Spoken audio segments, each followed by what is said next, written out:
The Shepnaz podcast begins now. You're listening to the Shepnaz podcast by Shepherd Church. Everything we do at Shepherd is to connect our community in a meaningful relationship with Christ. We're expecting great things.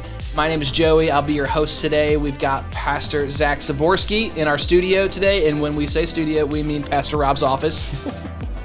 He's going to bring us a little bit about today's reading for the 21 days of prayer and fasting. And we're talking about the power of negativity. And then we'll talk a little bit about Zack's journey. And I'll try to get him a sign and autograph for my copy of the Great Transparency CD that I have. So stick around for that. Hey, Zack, how's it going today? I'm good, Joey. How are you, buddy? I'm all right. All right. Actually, I don't know where that CD is. I don't blame you. Hopefully in the garbage.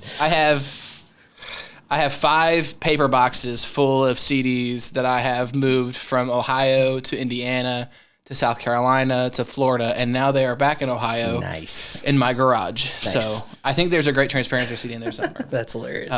Anyway.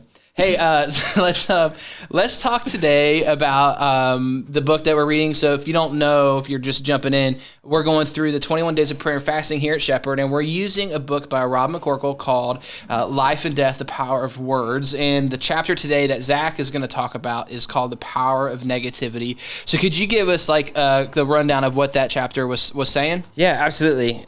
So, I mean, if you really wanted to summarize it very, very briefly, it's that negativity has power, right? We can always be like, you always have that negative person in your life. But the one thing that I found really interesting about this chapter is it really talks about like what negativity can do to not just a person or an individual, but an environment. You hear that phrase like, the atmosphere changed when you walked into the room. And I think a lot of this chapter really honed in on like what that looks like why does somebody when they walk in the room, what does the negativity change about an atmosphere? I would say just if the short of it is the power of negativity and what it can do in a group environment and an individual environment as well. So what in the chapter kind of stuck out to you or challenged you personally to that kind of like, I mean, maybe not convicted, but convicted might be a word that we would use. Like what did you find in there? No, convicted would be the perfect word. Again, okay. I think one of the things that, again, stuck out the most was this idea of atmosphere. When, I don't know if you guys have this person in your life, I'm sure certainly run into them where when like you could be having the best time ever, you're at a birthday party and everything's cool. Mm-hmm. And then that one guy or one gal shows up and just like the whole mood changes and everybody's bumming because they know they're just going to hear, hey, your flowers are really pretty. Well, they didn't grow on the other side of the house. Like, there's never a positive answer. There's never just like, yes, it's a good thing. But what convicted me about that, not that I try to walk into a room and be a bummer, but one, checking myself to make sure that I'm not that guy walking into a room creating any negative atmosphere. For sure. But 2, challenging me to what positivity can I bring into an atmosphere? Okay. If I walk into a room, what can I be doing to show the love of Christ and the love of Jesus to positively change an atmosphere in the room? Cool. So that really stuck out. Yeah. So if you were to help, our church family, like what's a step that you or we could take today as we go through the 21 days? What's a step that we could take in the direction of learning from the power of negativity and kind of stepping one step closer to the life Jesus has for us? Absolutely. I think one of the best steps we can take, and he hits on this in the book, is that a lot of times we put fear over faith, and that's where negativity can come in. Okay. So it's easier said than done, obviously. For sure, yeah. But reminding ourselves every day that if we put faith over fear and know that no matter how negative the situation might be, how big that mountain might look, that like we serve a God who can move mountains, and I have faith in that. Yeah. And that could really change our minds on the way that we look at stuff. I know as you read scripture, it's really interesting to me. I think God understands the human condition because, it's said that it's over 360 times in the Bible. It tells us to not be afraid.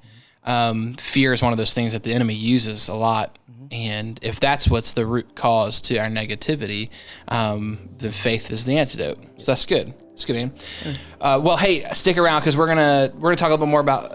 We're gonna get Zack to kind of tell a little bit about his story. So don't go anywhere. We'll be right back. This January, we want to invite you to participate in a 21 days of prayer and fasting at Shepherd Church. Each day we'll have prayer prompts, scriptures to read, and even times at the sanctuary will be open for prayer. Plus, on the Shepnaz podcast, we'll be walking through Rob McCorkle's book, Life and Death, The Power of Words, with a guest each weekday. You can get a copy of that book through our website at shepnaz.org/21 days, in the lobby on Sundays, or you can find it for yourself on Amazon. All the resources that you'll need for daily prayer and scripture prompts can also be found at shepnaz.org/21 days. And mark your calendars for January 29th as we close out the 21 days with an evening of worship together at Shepherd. Again, don't miss the opportunity to press into what God is doing as we kick off the new year here at Shepherd. Thanks, Zach. Okay, let's shift gears. So aside from me, because I'm pretty new still, you and Shelly are the newest pastors on our team here at Shepherd. So you might be a little more familiar to our congregation just because you're up there on Sundays and you get to share your story like that. But I'd love to hear you tell a little bit about your story. And I know that there's a lot to it, so it doesn't have to be the whole thing, but maybe a little bit about your story, about your family, and then how you came to be a part of our team at Shepherd. Absolutely. So, super long story short, I grew up in the church, had a really strong Christian foundation, was one of those kids that like every Sunday morning, Sunday night, Wednesday, special events, like we were there, we grew up there. And I went to this tiny little private Christian school that was housed in that church as well. Well, about 7th grade, I ended up going to public school, and I started running with the wrong crowd, and pretty early on, I got into using drugs and alcohol and partying, and super long story short, it escalated quickly, and so I became addicted to hard drugs at a very young age.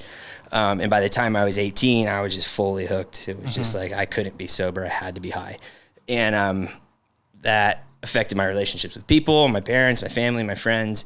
And I kind of ended up to a point where I cut ties with everything. I was just kind of tapped, and ended up leaving, running away, if you will.